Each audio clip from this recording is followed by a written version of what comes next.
নমস্কার সবাইকে, কেমন আছেন সবাই? আশা করছি ভালো আছেন। আমাদের দিনকাল ভীষণ ভালো কাটতেছে।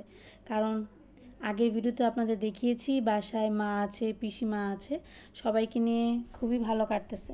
তো আজকে হচ্ছে মা ওই বাসায় চলে যাবে রাতের বেলা। তো আজকে ভাবলাম শেষ রান্নাটা করিয়ে রাখি।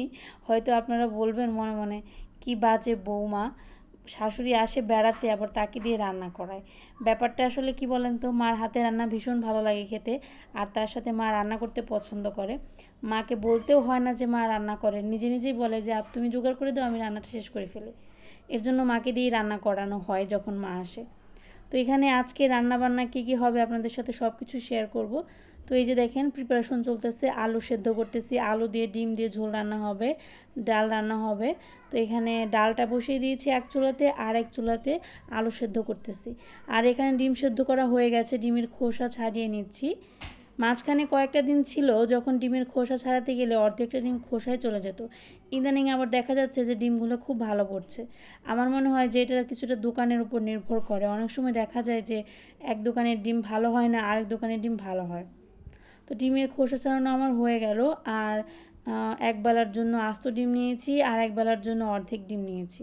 কারণ দুই বেলা আস্ত ডিম খেতে ইচ্ছা করে না। আর রাতের খাবার কি বলেন তো, কোনো রকম একটু হলেই চলে, রাতে খেতে ইচ্ছা করে না একদমই। তো ডিমের গায়ে হলুদ মরিচ লবণ মাখিয়ে নিয়ে তারপর ডিমগুলোকে সুন্দর করে ভেজে নেবে। যেহেতু মার কাছ থেকে রান্না বান্না শেখা হয়েছে, মানে আমার শাশুড়ি মার কাছ থেকে, সেই জন্য দেখা যায় যে তার রান্নার সাথে আমার রান্না হুবহু মিলেই যায়। কারণ কথায় বলে না যে টিচার যেরকম স্টুডেন্টকে পড়ায়, স্টুডেন্ট তো সেইভাবেই রেজাল্ট করে আর কি। তো তার কাছ থেকে যেহেতু শেখা, তাই তার রান্নার সাথে আমার রান্নার খুব বেশি পার্থক্য হয় না। তো এখানে ডিমগুলো সুন্দর করে এক এক করে ভেজে নিতে হবে। আর একটা কথা তো আমি আপনাদেরকে ভুল বলেছি, সেটা হচ্ছে যে আজকে আসলে ডাল বলতে ডাল ভুনা করা হবে, পাতলা ডাল করা হবে না। ডাল ভুনা, তারপর হচ্ছে ডিমের তরকারি, আর একটা মিষ্টি কুমড়া ভাজি, আর দুপুরবেলার জন্য ইলিশ মাছ ভাজা করেছিলাম, রাতের জন্য করিনি। মানে মাছ ভাজি, মিষ্টি কুমড়া ভাজি, ডিমের ঝোল, আর হচ্ছে মুসুর ডাল ভুনা। এই হচ্ছে আমাদের আজকের দুপুরের খাবারের মেনু। আজকে কেন জানি না মাছ খেতে একদমই ভালো লাগছে না, তাই ভাবলাম যে মাছটাকে স্কিপ করে, মানে মাছের ঝোলটাকে স্কিপ করে আজকে ডিমের ঝোল খাই। তো এখানে পেঁয়াজ আর রসুন কুচি ভেজে নিতে হবে। আর ডাল ভুনা করছে মা একটু অন্যরকম করে, ফোড়নে 5 ফোড়ন দিয়েছে। আমি নর্মালি রাঁধুনি ফোড়ন দিয়ে করি, কিন্তু মা আজকে দেখলাম 5 ফোড়ন ব্যবহার করলো। তো দেখি খেয়ে কেমন লাগে। তো ডালটা দেয়া হয়েছে, পেঁয়াজ কুচি আর রসুন কুচির সাথে ডালটা তেলে ভেজে নিতে হবে।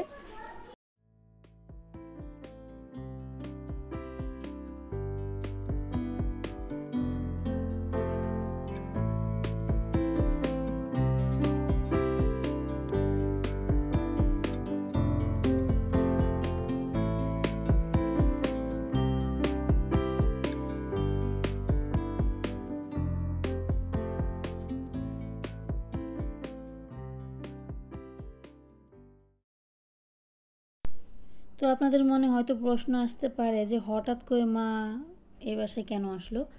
হঠাৎ করে তেমন কোনো কারণের জন্য আসেনি। আসলে ব্যাপারটা হচ্ছে, এখন যেহেতু ছুটি পড়ছে সবার, মানে ঈদ উপলক্ষে ছুটি আছে, তো এখন দিদির অফিস বন্ধ আছে। তো অফিস বন্ধ থাকার কারণে দেখা যায় যে দিদি বাসায় থাকবে, বাচ্চাদের স্কুল বন্ধ।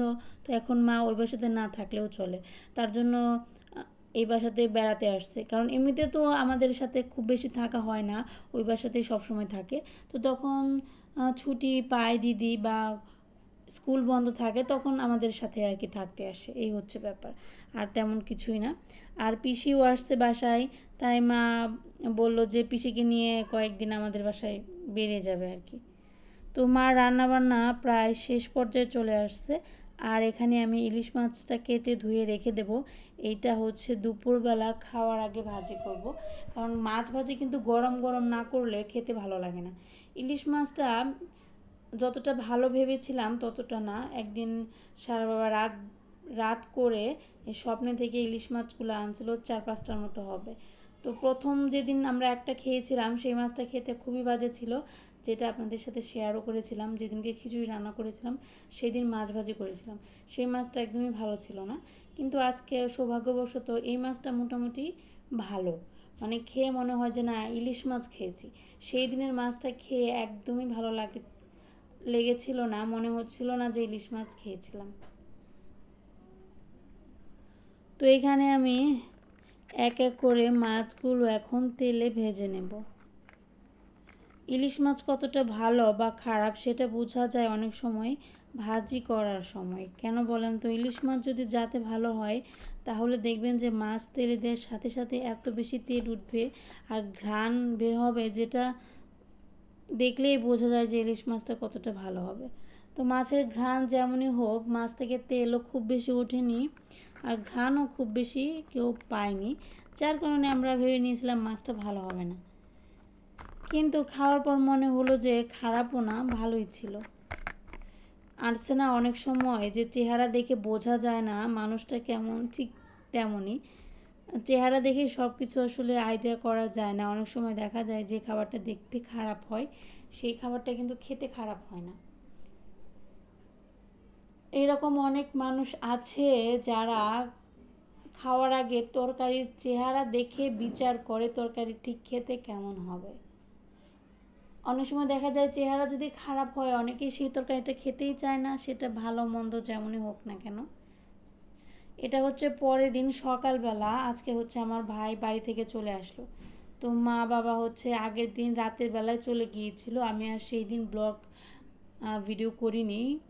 তো আজকে ভাবলাম যে সকালবেলা ভাই বাড়ি থেকে আসছে, আপনাদের সাথে শেয়ার করি আমার গ্রাম থেকে কি কি ভালোবাসা আসলো আর কি।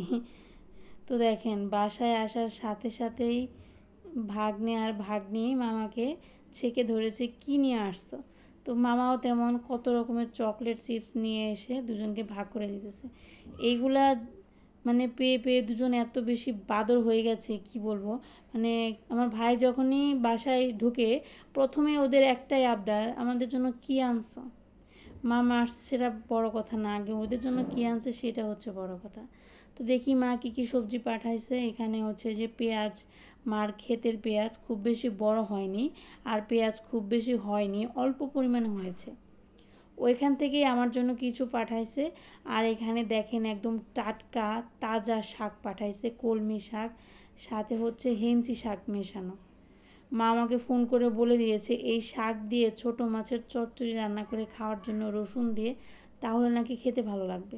শাকগুলো দেখে মনে হচ্ছে এইমাত্র তুলে দিয়েছে, এত টাটকা ফ্রেশ ছিল। সাথে অল্প পরিমাণে মিষ্টি কুমড়ার ডুগা দিয়েছি আর অল্প পরিমাণে ডাঁটা দিয়েছি। আজকে সবজির পরিমাণ অনেক কম, এখান থেকে কিছুটা ওই বাসায় দেব যতটুকু পারি আর কি। আজকে দুপুরবেলা রান্নাবান্না খুবই সাধারণ রান্না করেছি, এত সাধারণ করেছি কি আর বলবো। আজকে রান্না করেছি আলু ভর্তা, ডিম ভাজা আর মুসুর ডাল। আজকে আর কিছু খেতে ইচ্ছা করলো না, তাই ভাবলাম যে এটা সব থেকে সহজ রেসিপি। আর ডিম ভাজা, আলু ভর্তা, মুসুর ডাল খেতে মোটামুটি আমার মনে হয় সবারই খুব পছন্দ। আর মাঝে মাঝে এরকম খাবারও খেতে হয়, সবসময় মাছ মাংস বেশি বেশি খাবার খেতেও ভালো লাগে না, রান্না করাও কষ্ট। মাঝে মাঝে এরকম আলু ভর্তা ডিম ভাজি খাবেন, একটু রান্না থেকে আরাম পাবেন। তো এই যে প্রথমে ঈশান আর সারাকে মেখে দিচ্ছি, তারপর আমরা খাওয়া দাওয়া করবো। সারাকে মেখে দেবো, ঈশানকে তো আমাকেই খাওয়াই দিতে হবে। তো ভিডিওটা আজকে এই পর্যন্তই। সবাই জানাবেন কেমন লাগলো।